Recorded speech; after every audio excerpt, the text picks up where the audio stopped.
네, 시청자 여러분, 구독자 여러분, 안녕하십니까.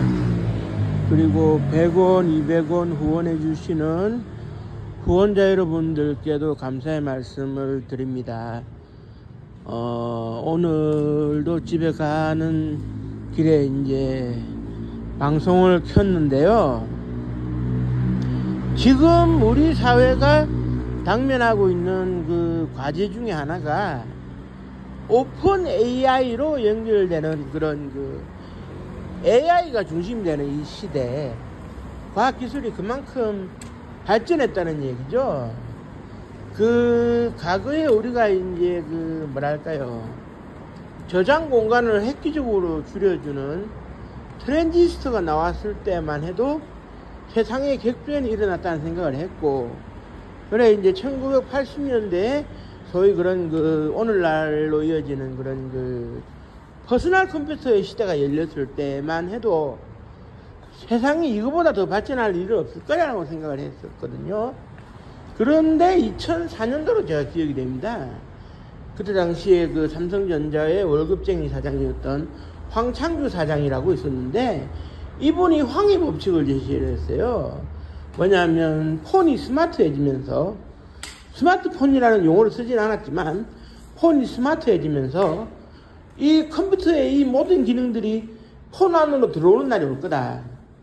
근데 결국 왔지 않습니까? 2009년도에 그 저기 애플의 그 유명한 스티브 잡스가 3GS라는 그 아이폰을 내놓으면서 혁신을 가져줬는데, 그런 생각을 하게 되는 거예요. 점점 더 이렇게 제가 드리고 싶은 얘기의 결론적인 주제라고 할 수 있는 건데, 점점 문명이 발달하고 발전할수록 사람들은 통제 속에서 살아간다. 통제구역에서 살아가는 느낌. 이걸 제가 이제 얘기를 하고 싶어서 그런 거예요. 무슨 이야기냐 하면은, 스마트폰에 그런 다양한 기능들이 있고, 어플리케이션을 깔면 다양한 그런 활동이 가능하지 않습니까? 그런데 현재 국민 메신저라고 불리우는 그런 카카오톡이 이제 안 깔린 사람은 없을 겁니다. 편하기 때문에, 누구하고 대화를 할 때. 그런데 이게 이제 통제구역 안에 이제 들어온다는 얘기가 되어질 수 있는 것은 뭐냐면, 우리가 이제 사회적으로 이렇게 논란이 있고 그래서 점차 지양하는 분위기이기는 한데, 이렇게 직장인들이 퇴근을 6시에 하고 난 이후에 이제 업무적으로 카카오톡이 오는 거예요.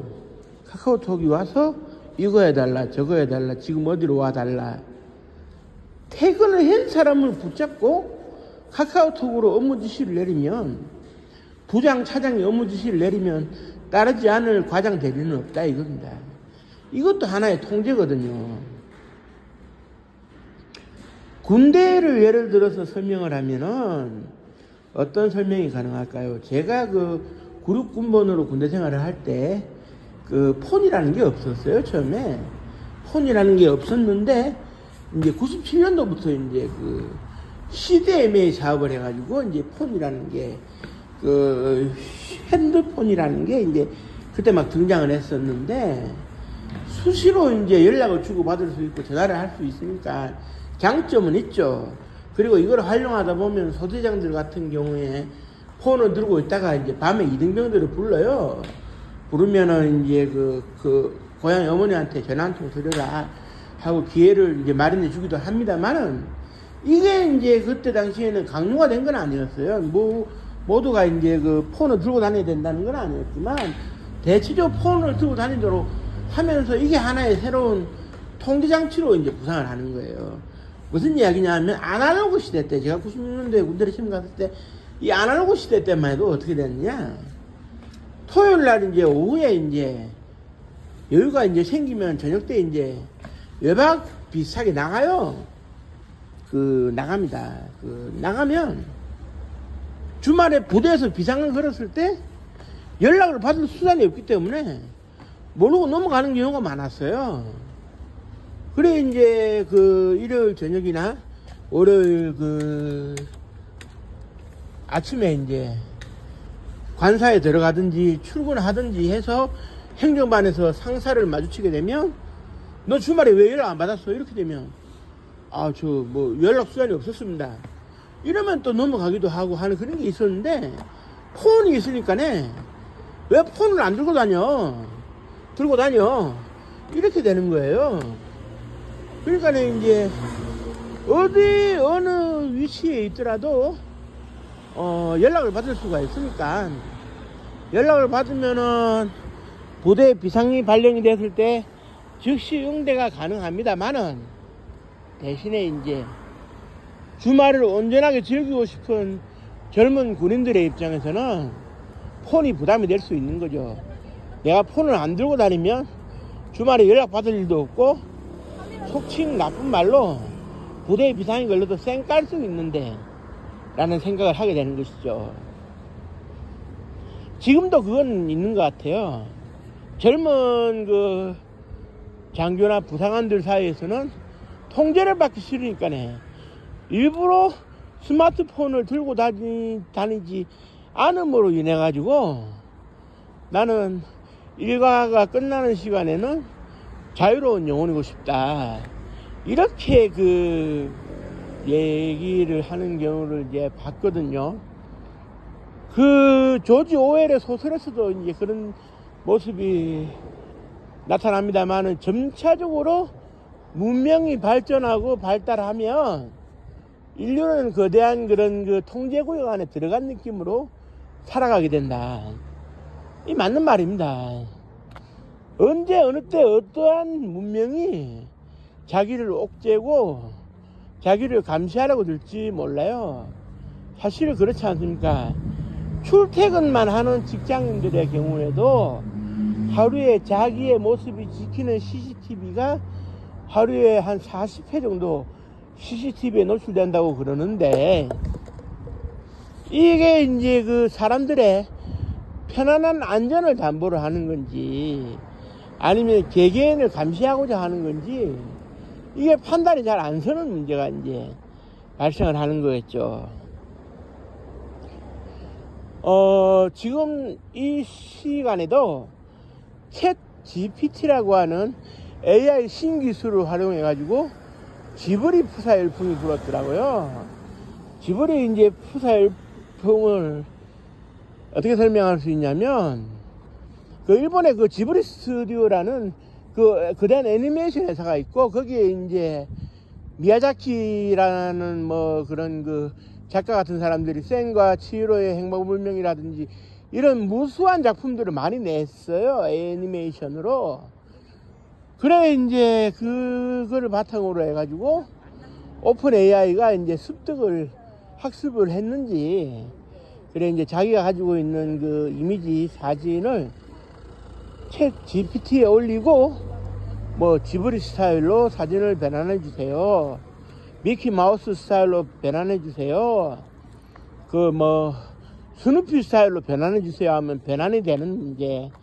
그래서 이걸 사람들이 프로필 사진을 올린다 해가지고 대중이 소비하는 문제, 그리고 나아가서는 원작자에 대한 그런 저작권이 발생하지 않느냐의 논란의 문제, 이런 것들이 좀 있거든요. 그런데 이제 제가 드리고 싶은 이야기는, 그래도 오늘날은 주체적으로 이제 본인들이 이제 그 스마트폰을 들고 다니면서 본인 주체적으로 이제 소비를 하는데, 과거에는 그러지 못했다는 사실. 그렇기 때문에 과거에 같으면은, 예를 들면은 1970년대 80년대에 스마트폰이 존재를 했다면 어떤 모습이었을까? 뭐 뻔하죠. 정부에서 한 서너 개 정도의 어플리케이션을 만든 다음에 폰에 무조건 장착하도록 하고, 그래가지고 이제 그 어플리케이션이 항상 구동이 되는 것으로 해서 개개인을 감시하려고 들지 않았겠습니까? 그 시절에 사소한 거, 예를 들면은 뭐라 그래야 될까, 장발을 하고 다니는 사람은 지저분하다 해가지고 단속을 한다든지, 무릎 위로 이제 15cm 이상 올라가는 치마를 입으면 팬티가 보일 우려가 있다는 식으로 단속을 한다든지, 그런 게 많았거든요.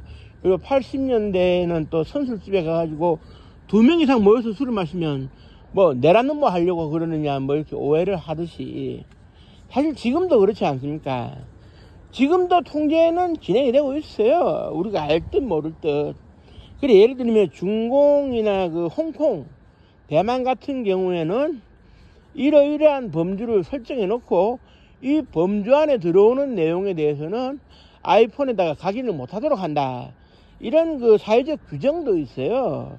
예를 들면은 뭐 마오쩌둥을 연상시키는 뭐 그런 그 내용이라든지 그 시진핑을 한자어로서 습근평이라고 이렇게 그 이제 적시를 하는데 습근평이라는 한자어를 각인을 한다든지 그리고 1989년도 6월 달에 일어났던 천안문 사태, 제2차 천안문 사태를 연상시킬 수 있는 숫자를 쓴다든지 이런 거를 다 각인을 금지하고 있어요. 그래서 이제 각인 금지에 포함되는 문구가 중공의 경우에 1500개 정도, 그리고 홍콩 같은 경우 1000개 정도, 그리고 이제 대만 같은 경우도 한 600개 정도 되는데요.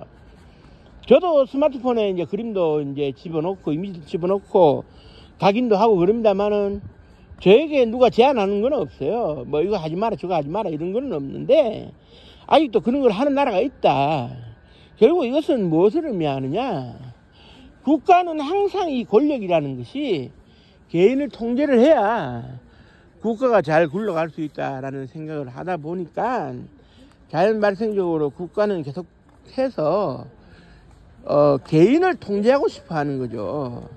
사실 그 헌법, 우리나라 헌법의 1조 2항에 보면 대한민국의 주권은 국민에게 있고 국민으로부터 권력이 나온다고 되어 있습니다만은, 그러면 국민들이 권력을 감시하고 이렇게 조정을 할 수 있어야 되는데, 현실은 헌법은 헌법이지만 권력이 국민들을 다스리는 그 법과 제도를 통해서 다스리는 거 아니겠습니까? 그래서 이제 문제가 있으면 사람을 잡아넣기도 하고 감옥에 보내기도 하고, 이게 주객이 전도됐다는 느낌을 지울 수가 없는데요. 그 뭐 얼마 전에도 그런 얘기가 있었죠.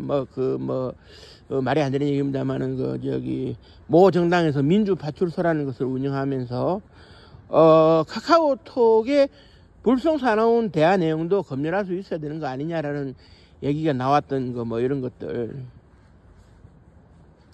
결국 사람은 태어나서 스포트라이트를 받으면서 죽을 때까지 스포트라이트를 받는 것이 결국에는 이게 즐거울 일이 아니라 어떤 통제장치 안에서 내가 감시받으면서 살고 있다는 것밖에 더 되겠는가 이런 생각이 참 들더라고요.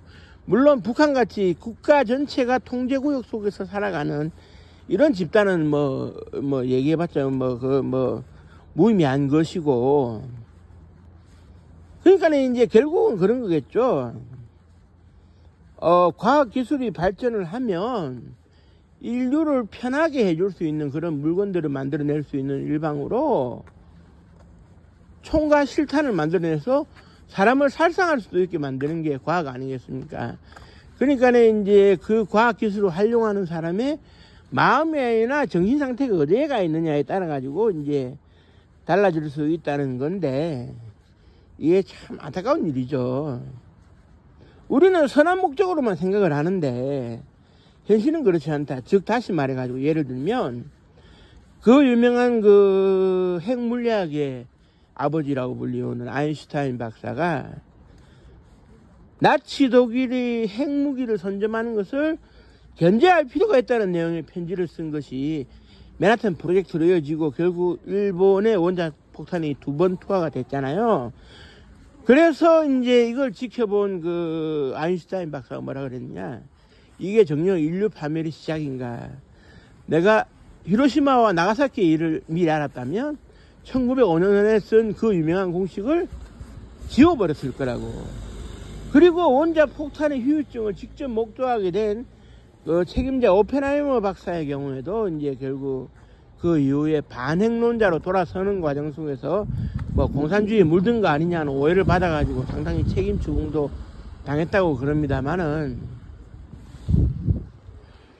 우리가 언제까지 이렇게 그 말이지 사회적 장치, 기계적 장치에 의해서 이렇게 그 뭐라 그래야 될까 통제를 받고 살아야 되는가. 문명이 발달하면 발달할수록 그럴 수밖에 없는 거 아닌가. 이게 참 이게 그 말이지 뭐랄까요. 과학기술 발전의 풍요의 역설이죠. 우리는 풍요롭게 사는 것 같은데 매 순간 누군가가 나를 지켜보고 있다. 이러면은 어디 가가지고 더워도 러닝셔츠 한번 마음대로 벗기가 힘들 거예요. 안 그렇습니까? 그렇기 때문에 문명의 발전, 발달과 인간의 개인적인 존엄성과의 관계에는 이게 설정이 잘 되어야 하는데 잘 설정이 되지 못하고 있는 것 같아. 이런 생각이 들고요. 그래서 챗 GTP를 사용해서 그 지브리 프로필 사진 열풍이 보는 오늘의 시점에서 제가 이제 방송을 하게 된 겁니다. 그래서 지금 제가 방송을 하는 도구도 스마트폰이지만 이 스마트폰이 돌아서서 나를 옥죄이는 기능을 하게 된다면 차라리 던져버리는 게 속편하지 않을까. 남들이 나한테 연락을 줄 수 있는 문제는 둘째치고 이런 이런 그 사회적 이런 그 고민 진지하게 다뤄야 될 것이고, 그래서 이제 AI가 발전하면서 가지고 AI의 윤리적 문제 이런 것들을 우리가 계속 얘기를 하고 있지 않습니까?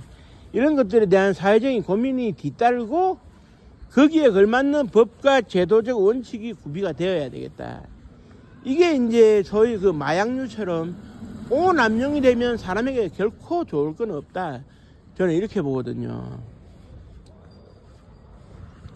그래서 우리가 좀 더 이제 심사숙고하고 고민을 해야 되는 지점이 바로 요런 지점이 아닌가라고 이제 생각이 되는데요.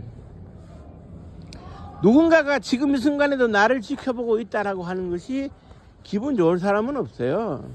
기분 좋을 사람은 없는데 그걸 기꺼이 받아들이려는 사람도 없는 것이고, 하지만 문명의 발달과 더불어서 스마트폰의 홍수, AI의 홍수, 그리고 CCTV의 천국에서 살고 있는 우리들의 입장에서는 불유쾌한 경험을 일단 우리가 하고 있는 겁니다. 하고 있는 거고,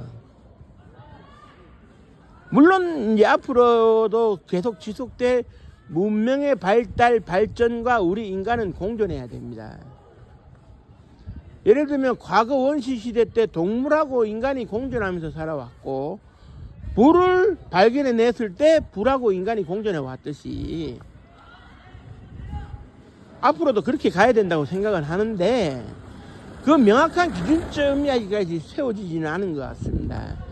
누군가 학자가 나서가지고 그런 학자적인 양심에서 그런 그 도덕적 기준을 세워준다면 더할 나위 없이 좋겠지만은 지금은 뭐라 그래야 될까요? 그 오프레이를 이끌고 있는 샘 울트먼인가 하는 그 회장도 그런 얘기를 하더라고요.